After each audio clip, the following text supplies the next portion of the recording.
Sampai saat ini saya belum terima update terbaru, masih diupayakan untuk tetap bisa menghadirkan Royani sebagai saksi.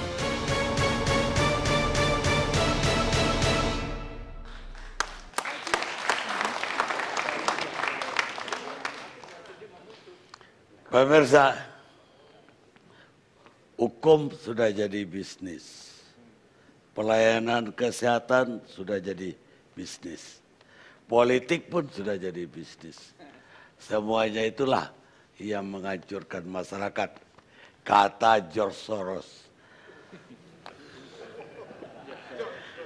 Sekarang giliran Pak Gayus Lumbun, Hakim Agung. Gimana penjelasannya atas keadaan yang era Pak Gayus ini, kalau tadi hampir roboh, robohnya di eranya Pak Gayus. Terima kasih Pak Karni. Ini tema yang sangat bagus buat saya malam hari ini adalah Pak Karni mengatakan roboh mahkamah kita. Saya mencatat bahwa mahkamah kita itu bagian dari kenapa saya mencuatkan ide-ide saya untuk perbaikan, kemudian juga kritik saya sebagai orang dalam, karena kata kita itu. Saya akan mengatakan bahwa saya di dalam dan teman-teman yang sebagai penghuni Mahkamah Agung itu bukan kami pemiliknya, tapi kita tadi. Kita. Seluruh rakyat Indonesia. Sehingga saya kalau mencuatkan ya saya sebagai rakyat juga untuk ingin mempunyai sebuah lembaga yang baik.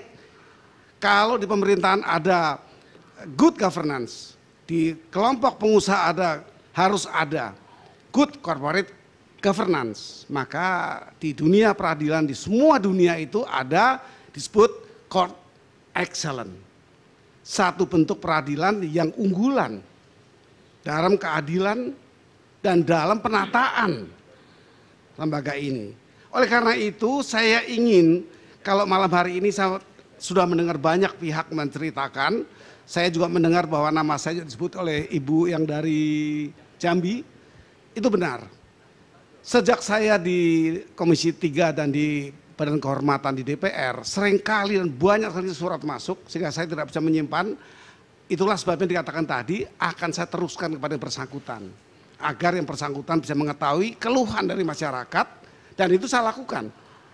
Kalau yang bersangkutan saya melihat kurang bisa menerima, saya serahkan kepada Bawas atau itu ada pengawasan. Itu kerja saya dari dulu begitu. Jadi saya telah memenuhi harapan masyarakat untuk apa yang saya bisa lakukan. Dan saya tidak pernah mau ketemu. Saya baru ketemu malam ini sama ibu walaupun beliau meminta berapa kali untuk mengadu langsung.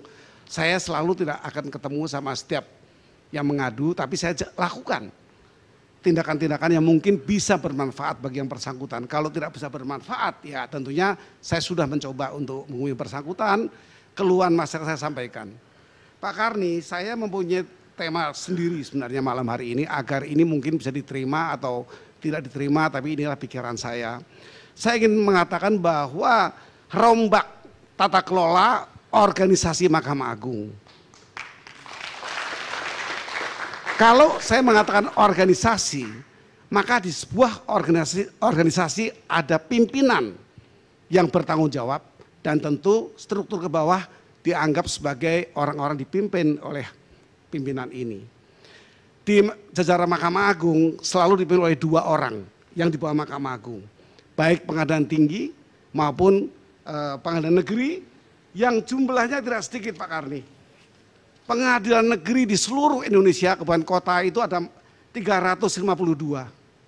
Jadi ada dua pimpinan di lembaga itu. Kemudian 30 pengadilan tinggi yang sudah dipimpin oleh masing-masing ketua dan wakil ketua. Dan ini ditentukan, ini tidak bisa mudah saja menuju jabatan itu. Ada kriteria, ada persyaratan yang ditentukan. Kalau untuk Hakim Agung, panitra dan panitra muda atau panitra pembantu itu melalui TPM, tim promosi dan mutasi yang dipimpin oleh Ketua Mahkamah Agung bersama pimpinan lainnya. Tetapi kalau di tingkat kelompok PNS atau disebut sebagai tenaga administrasi itu dipimpin oleh Sekma atau Sekretaris Mahkamah Agung. kemudian disertai dirjen-dirjen yang berkaitan menurut kamar-kamar yang nanti menurut kelompok-kelompok yang mereka bertugas, dan itu bernama Baperjakat, Badan Pertimbangan Kepangkatan dan Jabatan. Disinilah penentuan orang memimpin juga. Artinya putusan Baperjakat itu akan ditempatkan di mana-mana dia menjadi pemimpin di bidangnya administrasi yang mendukung operasional dari peradilan. Nah, kalau ini yang saya uraikan, maka saya akan menarik satu pandangan saya. Mereka-mereka inilah yang bertanggung jawab sebenarnya untuk bisa melakukan tindakan-tindakan pembinaan, pengawasan, dan melakukan, kalau saya mengatakan adalah mereka melakukan satu keteladanan yang harus taati di bawahnya. Kalau KPN dia memberi keteladanan dan memberikan arahan kepada bawahannya, yaitu terdiri hakim-hakim, panitera muda atau panitera pembantu. Kalau di bidang administrasi ya tentunya membidangi di bawahnya dan harus dipimpin oleh 2 orang ini. Demikian pula di pengadilan tinggi atau pengadilan banding, sama 2 orang. Bagaimana di MA sendiri? MA terdiri dari 10 orang pimpinan. 1 ketua dibantu oleh 2 wakil ketua bidang yudisial dan bidang non yudisial. Yang lain ketua-ketua muda, bidang yang sekarang diganti dengan nama ketua kamar. Ini sering kali saya persoalkan. Istilah ketua kamar tidak ada di undang-undang. Siapa tidak tahu yang merubah ini, sehingga sekarang semua surat dinas menggunakan ketua kamar. Sebutan pun surat-surat resmi juga menggunakan istilah ketua kamar. Ini penyimpangan dari undang-undang sebenarnya. Nah, sekarang saya akan masuk kepada bagaimana seorang itu bisa ditunjuk dan bertanggung jawab. Dan tadi saya memberikan arahan kepada bawahannya. Kalau di PN itu tergantung PN-nya, ada PN yang berjumlah di bawah 10, lebih dari 10, membidangi lembaga-lembaga yang itu, yang dipimpinnya. Maka bagi saya TPM maupun Baperjakat inilah sumber terjadinya persoalan di bawah kalau para pemimpin itu tidak bisa melakukan kapasitas dari pimpinan. Oleh karena itu, bagi saya kalau kita masih mau memandang bahwa pimpinan adalah orang yang paling bertanggung jawab di semua lembaga. Kalau di ketentaraan lebih jelas itu. There are no bad soldiers, but only the commander. Itu untuk tentara. Jadi jelas, pemimpin itu harus, kalau ditanya, kenapa nih hakim ini bisa menyimpang? Oh, saya bertanggung jawab, saya ketua pengadilan ini. Sampai demikian sebenarnya yang terjadi. Nah, apa syarat-syarat orang untuk bisa menjadi pemimpin yang panutan tadi di semua lembaga sehingga mengkikis habis atau paling tidak mengurangi penyimpangan-penyimpangan oleh hakim maupun panitera dan semua staf administrasi yang ada di sebuah pengadilan. Hampir sama syarat-syarat yang ditentukan untuk KPN, WKPN, KPT, WKPT. Yang berbeda hanya untuk MA nanti.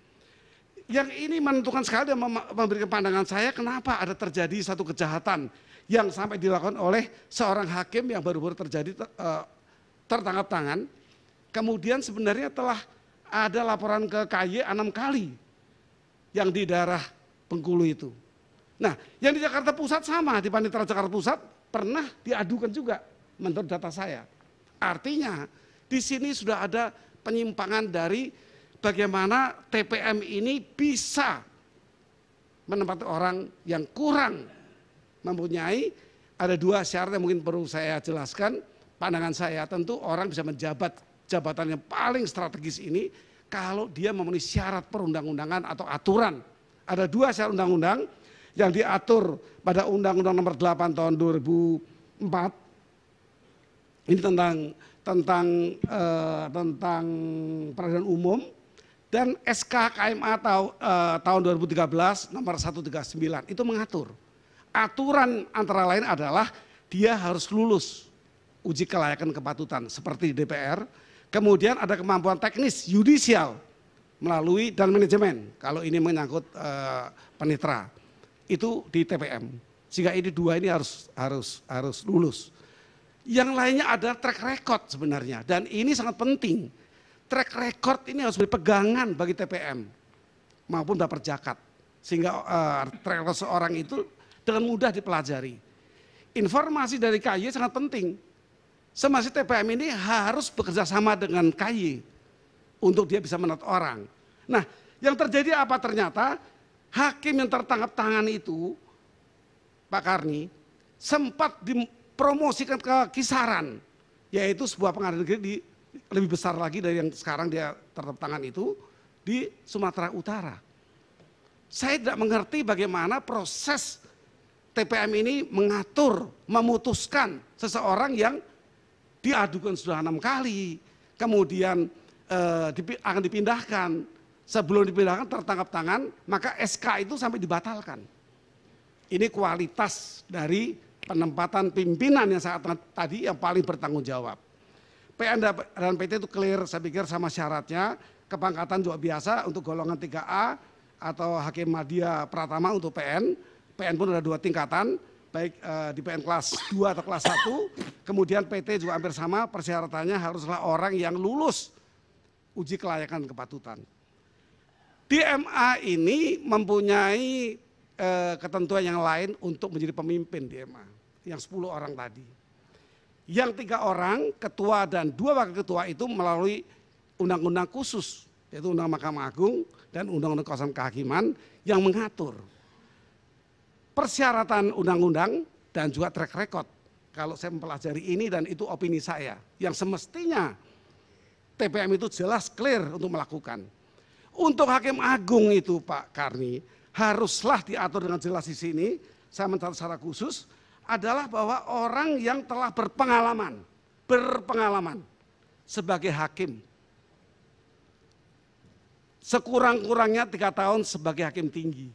Artinya berpengalaman paling tidak 17 tahun sebagai hakim di pengadilan negeri dan 3 tahun di pengadilan tinggi.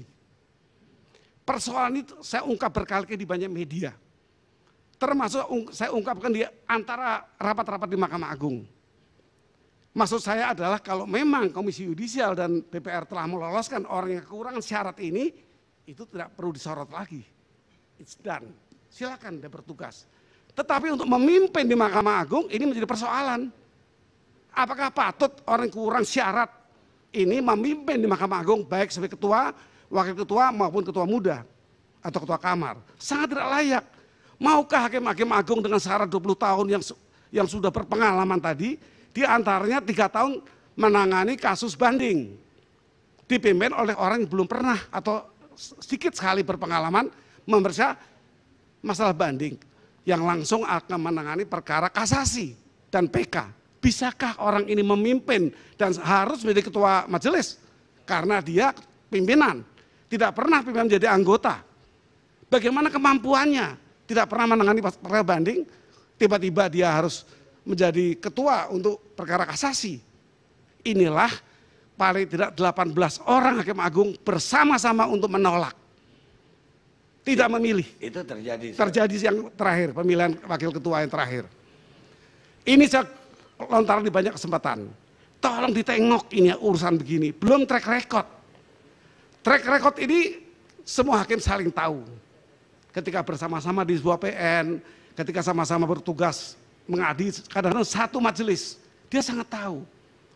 Tidak benar kalau hakim itu tidak saling tahu, Pak Karni. Tidak benar kalau hakim itu tidak pernah tahu. Sekian puluh tahun bertugas, 20 tahun minimal, bahkan banyak lebih. Nah, oleh karena itulah track record menjadi penting untuk informasi, terutama KY, untuk melakukan satu koordinasi yang baik. Nah, kalau di lontaran tadi koordinasi tidak baik, maka ini kendala juga. Saya akan mengungkapkan di mana KY mungkin juga tidak ingat. Ada beberapa putusan KY yang tidak dijalankan oleh MA. Yaitu mengenai non palu 6 bulan paling tidak. Saya menemukan beberapa. Pak, saya ingatkan pasal 22E Undang-Undang KY nomor 18 tahun 2011 dengan tegas mengatakan apabila rekomendasi KY atau putusan kalau ini tidak dilakukan 6 bulan, maka itu otomatis berjalan. Sekian banyak hakim agung diputus itu. Bagaimana putusannya yang setelah itu? Apakah sah secara hukum itu? Dia dalam posisi non-aktif, non-palu. Saya ingatkan, KY berhak untuk memutus itu sendiri. Kecuali dengan ancaman pemberhentian, barulah dikirim ke MKH. Saya beberapa kali sebagai hakim MKH. Saya memecat hakim yang nyatanya salah. Saya memberi non-palu juga, itu wilayah MKH. Atas ajuan dari KY. Tapi KY itu menurut undang-undang ini 18/2011 ini punya hak untuk menonpalukan maksimal 6 bulan. Kalau KY beranggapan ini tidak sampai tingkatan pemecatan. Tapi putusan ini tidak berjalan. Padahal kalau dia tidak berjalan tetap sah sebagai putusan, berlaku. Ini apakah sudah ketahuan Seperti publik? undang-undang tidak ditandatangan presiden. Sama seperti Jadi berlaku. Jadi putusan hakim itu batal demi hukum. Ya, saya tetap akan berteriak seperti ini. Yang saya sama dengan tema Pak Karni adalah robohnya mahkamah kita. Saya merasakan kita itu bukan saya dan teman-teman saya di MA. Ini seluruh rakyat, ini milik negara. Lembaga ini lembaga milik negara. Jadi bukan perusahaan. Ya. Itu saya mohon waktu sedikit Pak Karni. Oleh karena itu saya juga mendapatkan informasi yang sangat bagus yang mungkin bisa diperhatikan dalam pertemuan ini, yaitu lembaga eksaminasi. Hakim ini orang biasa. Ternyata ketika saya belum masuk sebagai hakim agung, saya merasa hakim yang sosok yang sangat-sangat harus diperhitungkan luar biasa. Ternyata memang hakim ini orang biasa. Tidak ada kelebihan dari orang lain. Yang luar biasa ada putusannya, dan putusan yang adil. Putusan yang betul-betul excellent. Itu putusan hakim yang mulia itu sebenarnya, bukannya orangnya bagi saya. Oleh karena itu, ada usulan dari Asosiasi Pimpinan Perguruan Tinggi Hukum Indonesia, disingkat sebagai APPTHI. Ini mengusulkan sebuah bentuk mengexam semua putusan hakim yang dianggap kontroversial. Ini LBH pernah melakukan, IDW pernah melakukan. Hanya APTHI ini membuat gagasan baru. Gagasannya adalah mudah-mudahan ini dibentuk oleh presiden. Sehingga ini merupakan eksaminasi nasional. Resikonya tidak akan merubah putusan. Ini satu asas yang universal. Putusan tetap, tapi hakimnya yang dipersoalkan. Misalnya kalau 2 kali atau 3 kali dia terkena sanksi dari tim ini, maka dia akan direkomendasi untuk diberhentikan kepada presiden, karena hakim diangkat oleh presiden. Ini kira-kira pandangan saya. Kemudian saya harus menggambarkan sedikit bahwa apa sih kekuasaan hakim ini sebenarnya. Apa kekuasaan ini betul mutlak? Apakah KY ini bisa mengawasi dengan kekuatan yang besar untuk hakim? Hakim ini punya power yang luar biasa untuk memutuskan banyak hal, termasuk mencabut nyawa orang yang dianggap bersalah maksimal. Memailitkan, memiskinkan orang, itu memang haknya hakim. Dalam kebebasan hakim. Tetapi Pak Karni, hal ini tentu dilihat dari konsep Montesquieu. Ini saya juga dapat poin ini dari anggotanya Pak Mahfud ini, mantan. Pak Haryono itu mengatakan bahwa Montesquieu pernah mengatakan check and balances itu kurang tepat kalau diukur nanti siapa yang mengawasi siapa. Siapa yang mesti KY sebenarnya? Kalau KY mengatakan putusannya untuk dipecat, siapa yang bisa mengawasi KY itu betul? Yang tepat menurut Pak Haryono adalah power dimiliki oleh hakim ini limited by power. Apa itu yang diartikan itu? Power itu kekuasaan yang besar, harusnya dikontrol oleh kekuasaan, bukan oleh lembaga atau orang. Nah dalam hal ini saya sandingkan dengan bagaimana kalau SPDP dari penyidik kepada jaksa. Jaksa pemeriksa akan selalu ingat bahwa SPDP tanggal sekian, masa penyidikan berapa lama. Ini juga sama, power limited by power. Bukan jaksa yang berkuasa di atas jaksa siapa nanti, tapi memang itu aturan. Jadi SPDP ini merupakan bagian kontrol dalam bentuk bukan lembaga atau orang, tapi kekuasaan jaksa untuk mempertanyakan. Demikian jaksa dikontrol oleh yang lain. Kalau jaksa ada waktu-waktunya untuk P21 dan P18-19 yang lain itu ada waktu-waktunya. Waktu-waktu itulah kontrol dari kekuasaan, dari wewenang. Demikian Pak Karni, terima kasih. Sudah ada Pak. Kekuasaannya di pra-peradilan. Kalau tadi jaksa sama Tapi tidak tidak dilaksanakan dengan konsekuen pra peradilan itu. Jadi pra peradilan Pak Karni boleh dilakukan oleh jaksa dan oleh polisi dan saling secara itu secara horizontal. Ya, itu limit by power. Ya. Tapi Pak Karni saya menambahkan bahwa saya mengapil presiden sebagai kepala negara, bukan kepala pemerintahan. Melihat carut marut peradilan tadi kita dengar semua, kita menyaksikan dengan baik semua. Bagaimana carut marut ini saya mengistilah turbulensi. Kenapa turbulensi? Kalau dipinjam oleh penerbangan, maka ini sudah masuk ke kokpit. Ini sudah masuk pada pilot dan teknisi yang ada di kokpit. Artinya demikian tadi sadapan-sadapan mengatakan atau percakapan BBM itu menyebut-nyebut nama Hakim Agung. Menyebut-nyebut pimpinan itu. Di antaranya bukan cuma Hakim Agung, biasa. Pimpinan sebagai ketua muda bidang masing-masing. Baik. Terima kasih. Sekarang PPATK Pak Yunus, mantan Ketua PPATK. Terima kasih. Selamat malam, Assalamualaikum warahmatullahi wabarakatuh. Waalaikumsalam. Selain di PPATK saya pernah jadi anggota Satgas ya, mafia hukum ya. Ya. Akhir Desember 2009 sampai 2011 ya. Biar kita menggaruk di tempat yang gatal. Saya pikir apa penyebabnya mungkin saya ungkapkan ya berdasarkan penelitian yang ada di buku ini hasilnya. Ini dari Satgas Anti Mafia dulu. Jadi kita teliti dulu yang gatal itu di mana, apa penyebabnya, akar masalahnya apa. Jadi ada beberapa penyebabnya ya. Nanti baru saya kaitkan sama PPATK. Tadi sudah disebutkan ya, rekrutmen ya. Kalau saya lihat bukan saja masalah hakimnya, juga pemilihan hakim agung lewat DPR pun saya anggap permasalahan juga. Ya, itu serius sekali itu. Yang kedua ya aturan kita lihat juga ada kelemahan, aturan KAY, aturan mengenai banyak hal yang tidak pasti menjadi objekan para penegak hukum.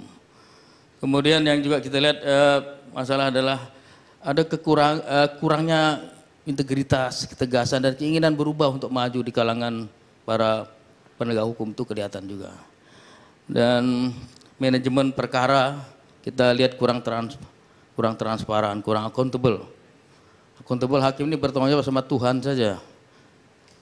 Padahal kalau dia katakan putus tidak benar harusnya ya boleh dia diintervensi kalau dia tidak benar. Kalau dia benar dan jujur silahkan saja. Dan tanggung jawab pada Tuhan. Kalau dapat duit Tuhan mungkin nggak dikasih itu. Kemudian pengawasan intern dan ekstern itu lemah kalau menurut saya. Misalnya Bawas berada di bawah Sekjen, benar Pak Gayus? Bawas di bawah Sekjen gimana mau ngawasin hakim Sekjen yang sekarang jadi masalah, Bawasnya di bawah dia, tidak mungkin mau ngawasin dengan baik. Secara intern begitu, eksternal gitu juga, eksternal KAY mengawasi Mahkamah Agung. Kita anggap kurang gitu tajam giginya ya, mungkin kalau gigit ya geli-geli aja gitu. Belum bisa efektif seperti Bapak ceritakan tadi gitu. Yang terakhir penyebabnya adalah anggaran ya mungkin dulu kita lihat masih ada masalah remunerasi, biaya operasi. Jadi mafia ini bukan hanya di pengadilan, bisa di tingkat sebelumnya ya, mau kejaksaan, kepolisian, orang luar pun bisa jadi mafia. Ya kalau dia bekerja dan orang dalam secara sistematis, secara kolutif dan ya terencana. Jadi bukan hanya orang dalam, orang luar pun bisa ikut bermain. Jadi kalau mau diperbaiki ya sebenarnya penyebab tadi dikurangi. Perlu cari hakim-hakim yang punya kompetensi, integritas bagus, dijadikan role model. Kemudian perlu reformasi, katakanlah pengadilan tadi saya setuju juga banyak hal harus diperbaiki termasuk manajemen perkara, accountability, transparansinya, governance lah yang itulah yang kurang lebih perlu digaruk biar ada perbaikan dari katakanlah sistem peradilan kita.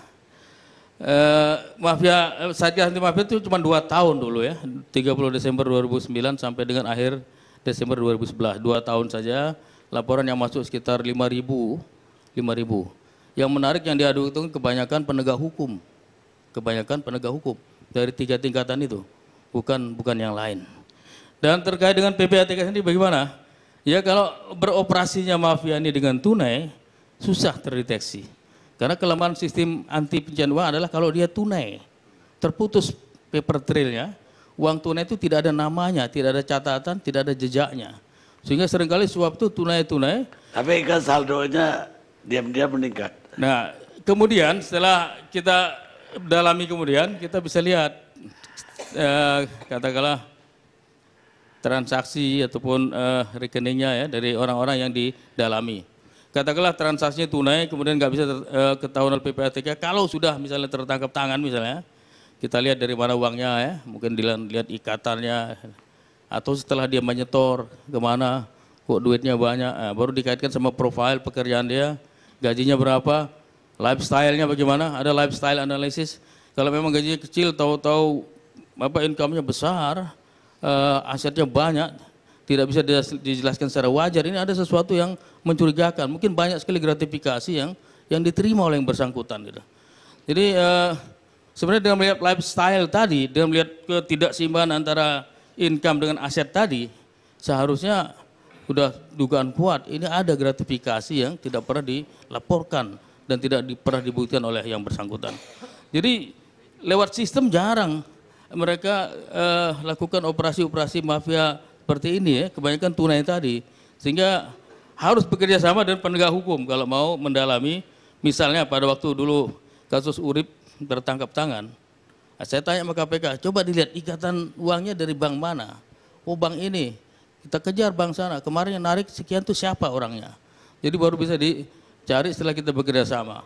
Atau setelah dia menyetor, kelihatan dari katakanlah kok rekeningnya atau uangnya begitu banyak yang tidak bisa dijelaskan secara wajar. Nah, ini menunjukkan saya cenderung menganggap itu gratifikasi yang tidak pernah dilaporkan dan tidak pernah dibuktikan.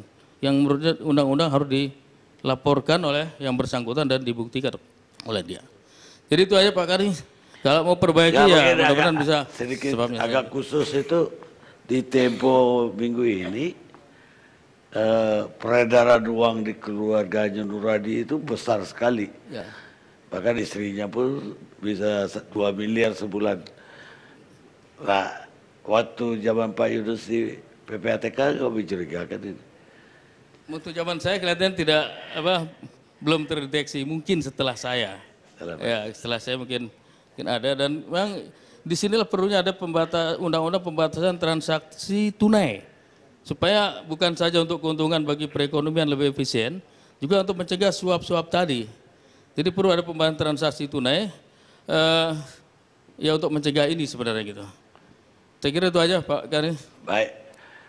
Pak Gayus, negara kita itu check and balance. Maksudnya para mafia ada pengusaha kotor menuliskan ceknya, pejabat pemerintah dan politisi meningkatkan balance-nya di bank. Kata Steve Allen loh, bukan saya. Steve Allen, aktor Amerika. Kita rehat saja.